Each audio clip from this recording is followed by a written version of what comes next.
बाप का कर्ज ना चुका पाने पर सन्नी ने पैसा छापने का सोचा। वह 500 के नोट की हर एक डिटेल को अच्छे पेज पर अपने हाथों से बना रहा था। असल में सन्नी एक प्रोफेशनल आर्टिस्ट था, लेकिन उसके काम को हर कोई बेकार समझता। ऐसे ही धीरे धीरे उस पर कर्ज बढ़ता गया। अब वह इस बेकार सी जिंदगी में नहीं जीना चाहता था। उसने नोट को पूरी तरह कॉपी कर लिया था। बस आखिरी काम बचा था, उसको सही साइज में प्रिंट करना। अब वह नोट के जैसा कलर बनाने लगते हैं। जब उनको कुछ समझ नहीं आता तो वह सोशल मीडिया की मदद ले लेते थे। घर में पड़ी दादाजी की प्रिंटिंग मशीन से वह नोट प्रिंट करना शुरू करते था। उनकी वह पुराना प्रिंटिंग मशीन केवल एक बार में एक कलर एक ही टाइम पर प्रिंट कर पाती थी, तो उन्हें 4 बार वह प्रोसेस दोहराना पड़ता। अब दूसरा स्टेप, नोट को सही और बारीकी से काटना। सन्नी नोट को मशीन में लगाता है और मोटर को घुमाकर नोट को अच्छे से काट देता है। अब अगला स्टेप, नोट में सिक्योरिटी स्ट्रिप लगाना, लेकिन स्ट्रिप के बदले 10 रुपए की चमकीली पट्टी लगा दी। अब बारी थी नोट का नंबर प्रिंट करना। 500 का नोट लगभग तैयार हो गया था, लेकिन सन्नी उस नोट को चाय में डाल देता है, क्योंकि बस एक काम बचा था, नोट को कुरकुरा और कड़क बनाना, जिससे वह नकली ना लगे। अब वह दोनों नोट को पानी में डालकर सुखाने लगते हैं। जैसे ही नोट सूख जाते हैं, अब बारी थी नोट की टेस्टिंग। फिरोज दुकान से बॉटल खरीदता है, लेकिन दुकानदार नोट को चेक करने लगता है, तो उसे नकली नोट की पहचान हो जाती है और फिरोज पकड़ा जाता है। सन्नी उसकी मदद कर रहा था, लेकिन मुश्किल से छुड़ा पाता है। वह दोनों वहाँ से भागकर सुरक्षित जगह पहुंच जाते हैं। नकली नोट बनाने का कोई फायदा नहीं हुआ था, लेकिन सन्नी को अभी भी अपनी आर्ट पर यकीन था। उसे एक तरकीब सूझती है। वह फिरोज को 300-500 नोट देता है, उनमें से एक नकली था। फिरोज आसानी से छूकर बता देता है कि कौन सा नोट नकली है। सन्नी उसे यही समझाने की कोशिश करता है कि उनकी आर्ट बिल्कुल परफेक्ट है, केवल पेपर में दिक्कत है। जो पेपर उन्होंने यूज किया है वह आसानी से पकड़ा जा सकता है। अब वह दोनों मिलकर घर या बाहर रखे सारे रद्दी के पेपर या लाइब्रेरी, हर जगह केवल नोट जैसी फीलिंग देने वाले पेपर को ढूंढ रहे थे। इतनी मेहनत करने के बाद उन्हें मैगजीन का वह पेपर बिल्कुल असली नोट जैसा ही लग रहा था। वही सेम फीलिंग जैसे असली नोट की होती है। अब फिरोज मैगजीन का पेपर ब्लीच केमिकल का यूज करके व्हाइट कर देता है। अब फिर दोबारा नोट प्रिंट करना शुरू। पूरी प्रोसेस बिल्कुल सेम, केवल इस बार कुछ अलग था, तो वह पेपर जो नोट को असली फील करा सकता था। अब बारी थी नोट को दुकान पर चेक करने की, लेकिन इस बार फिरोज जाने से मना कर देता है। सन्नी फिरोज को हाथ पकड़ने के लिए कहता है, ताकि पकड़े जाने पर वक्त पर भाग पाए। सन्नी भीड़ का इस्तेमाल करते हुए वह नोट दे देता है, लेकिन इस बार उसे बॉटल मिल जाती है और बाकी बचे हुए पैसे भी। असल में जो नोट उन्होंने बनाया था वह बिल्कुल ओरिजिनल जैसा था। अब बारी थी उनके बनाए 500 के नोट को मार्केट में बेचने की। सन्नी और फिरोज को एक कॉन्ट्रैक्टर मिल जाता है। कॉन्ट्रैक्टर नोट को बारीकी से चेक करता है, लेकिन वह उनकी डील से खुश नहीं था। अब सन्नी 2 असली 500 के नोट मांगता है। इस बार वह कॉन्ट्रैक्टर के सामने एक गेम रखता है। वह अपने बनाए 500 के नोट को उन असली नोट के साथ मिक्स कर देता है। असल में कॉन्ट्रैक्टर को बस उनके बनाए नकली नोट को ढूंढना होगा। अब सन्नी कहता है, अगर तुमने उनका बनाया नकली नोट ढूंढ लिया तो वह 1 लाख कैश देगा, लेकिन अगर नहीं मिला तो उन्हें 1 लाख कैश देना होगा। कॉन्ट्रैक्टर नोट को देखता है और कहता है कि किस भाव पर वह नकली नोट दे रहे हैं। सन्नी कहता है 500 का नोट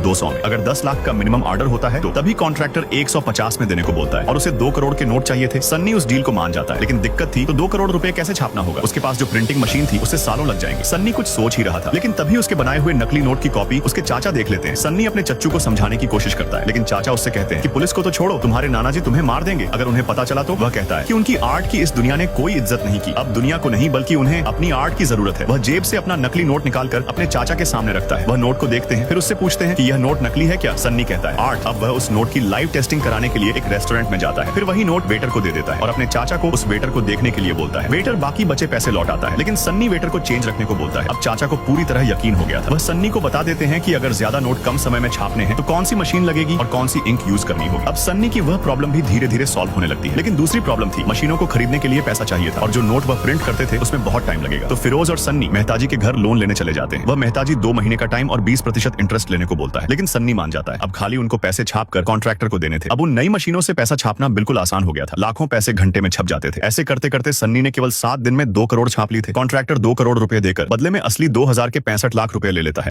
नकली नोट की प्रोडक्शन पूरे भारत में होती है, लेकिन इसको पकड़ने वाला कोई नहीं, क्योंकि प्रोडक्शन का इंफ्रास्ट्रक्चर बड़ा होने के कारण नोट दूसरे देश से हिंदुस्तान तक पहुंचाए जाते थे। फिर धीरे धीरे नकली नोट मार्केट तक पहुंच जाते थे। बैंक की मशीन भी उन नोट को पकड़ ही नहीं पाती थी, और ना ही कोई और। अब सन्नी और फिरोज जो अभी नए नए इस मार्केट में उतरे थे, उनको भी नया कॉन्ट्रैक्ट मिल गया था जो 20 करोड़ रुपए का है। अब सन्नी का चाचा बोलता है कि इतने बड़े ऑर्डर के लिए हाँ क्यों बोला, वह कभी भी फंस सकते थे। सन्नी बोलता है कि अभी भी उन्होंने इतने पैसे नहीं कमाए कि इस काम को छोड़ सके, बस आखिरी बार वह नोट छापना चाहते हैं और फिर पूरी लाइफ सेट। अब दिक्कत थी तो पेपर की, जो उनके पास खत्म हो चुका था। 20 करोड़ रुपयों को छापने में काफी पेपर इस्तेमाल होगा। उसके बाद जरूरत थी तो उन 20 करोड़ रुपयों को एक कंपनी के जरिए एक्सपोर्ट करना। फिरोज सड़क पर से गूंगे और बूढ़े आदमी को उठा लाता है। उसका आधार पैन कार्ड बनवाकर कंपनी उसके नाम रजिस्टर हो जाती है। असल में अगर उनकी कंपनी पैसा छापते हुए पकड़ी जाती है तो वह आसानी से बच सकते हैं। अब फिरोज कंपनी में एम्प्लॉय के लिए वैकेंसी निकालता है और इंटरव्यू लेकर MKG पब्लिशिंग नाम से कंपनी सेट कर देता है। अब वह 20 करोड़ छाप ही रहे थे, लेकिन तभी उसके चच्चू को बाहर पुलिस की आवाज आ जाती है। जब वह खिड़की से बाहर देखते हैं तो पुलिस उनके बेसमेंट तक पहुंच चुकी थी वाली थी। उनको 20 करोड़ की डिलीवरी कल तक देनी थी। लास्ट 10 मिनट लगने बाकी थे बंडल प्रिंट होने में। अब पुलिस चीफ फोन लगाती है। चाचा फोन उठाकर बात करता है। सन्नी उनको कुछ भी बहाना देने को बोल देता है, लेकिन चीफ उन्हें उधर आने को बोलती है। अब चाचा वहां तक पहुंच जाता है। अब चीफ उस वर्कशॉप को खोलने के लिए बोलती है, लेकिन चाचा के मना करने पर भी चीफ शॉप के पास जाकर देखती है। अब नोट प्रिंट होने में अभी 1 मिनट और लगता है। जैसे ही चीफ शॉप के और नजदीक आती है, तभी वक्त से पहले वह मशीन बंद कर देता है। लेकिन चीफ को शक हो जाता है। वह शॉप को खोलने के लिए बोलती है, नहीं तो वह ताला तोड़ देंगे। वहीं सन्नी और फिरोज पैसों को समेटकर कमरे में शिफ्ट कर रहे थे, क्योंकि अब उनको यकीन हो गया था कि वह कभी भी पकड़े जा सकते थे। फिरोज पैसों के बंडल के साथ गिर जाता है। तभी शॉप खुल जाती है, लेकिन वक्त से पहले ही सन्नी ने सारे नोट के बंडल कमरे में शिफ्ट कर दिए थे। अब पुलिस वर्कशॉप की तलाशी लेने लगती है। जैसे ही चीफ उस पैसों के कटिंग बंडल तक पहुंचने वाली थी, तभी कॉल आ जाता है और ऑर्डर मिलने पर वह वहां से निकल जाते हैं। अब वह सब बच चुके थे। सन्नी और फिरोज पैसों को टेबल पर रखकर पैकिंग करने लगते हैं। अब बारी थी पैसों को सही सलामत चेक पोस्ट से निकालने की। तभी पुलिस वाले चेक पोस्ट पर ट्रक को पकड़ लेते हैं। दोनों को बाहर निकालने के लिए बोलते हैं। पुलिस वाले ट्रक की तलाशी लेने लगते हैं। तभी सन्नी बताता है वह तो केवल डॉक्यूमेंट्री ले जा रहे हैं बेचने के लिए, लेकिन पुलिस वाला खुद बॉक्स को चेक करने लगता है। पैसा बॉक्स के नीचे रखा हुआ था। वह पकड़े ही जाने वाले थे। तभी सन्नी बोतल की आवाज कर देता है। अब पुलिस वाला उस बॉक्स को खोलने के लिए बोलता है। बॉक्स से दारू की बोतल निकलती है। असल में सन्नी का यह बैकअप प्लान था। उसने बोतल की तरफ ध्यान मोड़कर पुलिस वालों को दिखाया कि वह केवल दारू की बोतल ही एक्सपोर्ट कर रहे हैं। अब फिरोज पुलिस वालों को पैसे का लालच देकर वहां से निकल जाते हैं और बताई हुई लोकेशन तक पहुंच जाते हैं। 500 के 20 करोड़ नकली नोट के बदले 2000 के 10 करोड़ असली रुपए लेकर निकल जाते हैं। भारत में लगभग 8 से 10 लाख नकली नोट पकड़े गए थे। अब बैंक की मशीन भी एडवांस कर दी गई थी। 2000 के नोट को बंद कर दिया गया था। धीरे धीरे इंडियन गवर्नमेंट ने नोट छापने वालों को गिरफ्तार करके पूरे भारत में नकली नोट इंपोर्ट को पूरी तरह खत्म कर दिया। मसूर दलाल जो इस काले धंधे को चलाता था, वह जब अपने बनाए नोट को मशीन में डालता है तो मशीन नोट को आसानी से पकड़ लेती है। उनके बनाए हुए नकली 2000 के नोट लगभग 300 करोड़ से भी ज्यादा भारत में इंपोर्ट होने थे। तभी उसका आदमी एक नोट दिखाता है जो भारत के किसी आर्टिस्ट ने बनाया था। जब वह उस नोट को मशीन में डालता है तो वह नोट पकड़ा नहीं जाता। अब मसूर के गुंडे सन्नी और फिरोज को किडनैप करके मुंबई से दिल्ली ले आते हैं। वह सन्नी को अपना बनाया हुआ नोट चेक करने को बोलता है। सन्नी उसे आसानी से बता देता है कि उसका बनाया हुआ नोट सही है, लेकिन एक आर्टिस्ट की डिटेल्स उस नोट में मौजूद नहीं है। अब वह जब नोट को मशीन में लगाता है तो नोट आसानी से रिजेक्ट हो जाता है। मसूर दलाल सन्नी को डील देता है, जिससे वह करोड़ रुपीस केवल एक दिन में कमा सकता है। नोट उसे बनाना है, बाकी प्रिंटिंग का हर सामान एक से एक इम्पोर्टेड उसके पास मौजूद है। अब सन्नी मसूर दलाल की वह डील मान जाता है, क्योंकि उसके पास और कोई रास्ता नहीं था। नानू की सर्जरी होनी थी और उसके पास इतने पैसे नहीं थे कि वह अच्छे डॉक्टर से सर्जरी करा सके। अब फिरोज और सन्नी फिर दोबारा नोट बनाने में लग जाते हैं, लेकिन इस बार उनके पास मकसद और हर जरूरी सामान मौजूद था। दोनों ने दिन रात मेहनत करके आखिरकार वह नोट बना दिया था जो मशीन में पकड़ा ही न जा सके। अब जैसे जैसे मसूर का काला धंधा मार्केट में बढ़ रहा था, वहीं सन्नी के नाना जी का इलाज भी अच्छे डॉक्टर से हो रहा था।